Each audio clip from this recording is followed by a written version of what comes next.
நான் ஒரு ஆர்கிடெக்டும் கிடையாது, ஆனால் எனக்கு சிவிலில் நாலேஜும் கிடையாது. ஆனால் இந்த இண்டஸ்ட்ரியில் நான் ஒரு பிஸ்னஸ் ஸ்டார்ட் பண்ணணும். ஏன்னா எப்பயுமே வந்து இந்த பில்டிங் அண்ட் சிவில் இது சம்மந்தமான இண்டஸ்ட்ரி பார்த்தீங்க அப்படின்னா எப்பயுமே க்ரோத்தில் இருக்குது. இந்த ரியல் எஸ்டேட் பொறுத்தவரையிலையும் அப்படின்னு உங்களுக்கு வந்து மனசில் தோணிக்கிட்டே இருந்தது அப்படின்னா இந்த ரீலை வந்து ஃபுல்லாக பாருங்கள். இந்த மாதிரி பிஸ்னஸ் ஐடியாஸ்க்கு நம்ம பேஜை ஃபாலோ பண்ணுங்கள். இந்த கம்பெனி பார்த்தீங்க அப்படின்னா 8+ இயர்ஸ் வந்து இவங்களுக்கு எக்ஸ்பீரியன்ஸ் இருக்குது. 30+ ஃப்ரான்ச்சைசிஸ் இருக்குது. ஸோ இவங்களோட மெயின் கோர் ஆஃப் பிஸ்னஸ் பார்த்தீங்க அப்படின்னா ஆஃப்டர் பில்டிங் வந்து என்னென்ன டேமேஜஸ் இருக்கோ அது எல்லாத்தையும் எப்படி ரெக்டிஃபை பண்ணுறது அப்படின்றதுல இவங்க ரொம்பவே கோர் காம்பிடென்சியாக இருக்காங்க.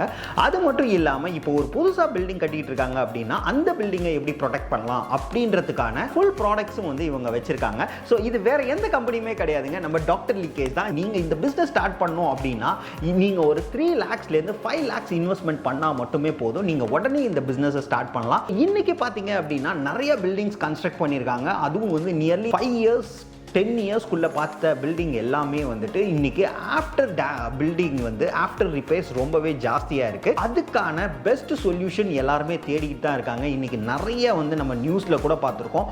எவ்வளவோ மல்டி ஸ்டோரேஜ் பில்டிங்ஸ்லாம் வந்து இன்றைக்கி தரமட்டமாக்கிட்டு இருக்காங்க, புதுசாக கன்ஸ்ட்ரக்ட் பண்ணிகிட்டு இருக்காங்க. ஸோ அந்த மாதிரியான பிரச்சனைகளுக்கு இவங்க நிறைய ப்ராடக்ட்ஸ் வச்சுருக்காங்க. இந்த பிஸ்னஸை நீங்கள் உடனே ஸ்டார்ட் பண்ணோம் அப்படின்னு நினச்சிங்கன்னா கீழே இருக்கிற நம்பருக்கு உடனே கூப்பிடுங்க.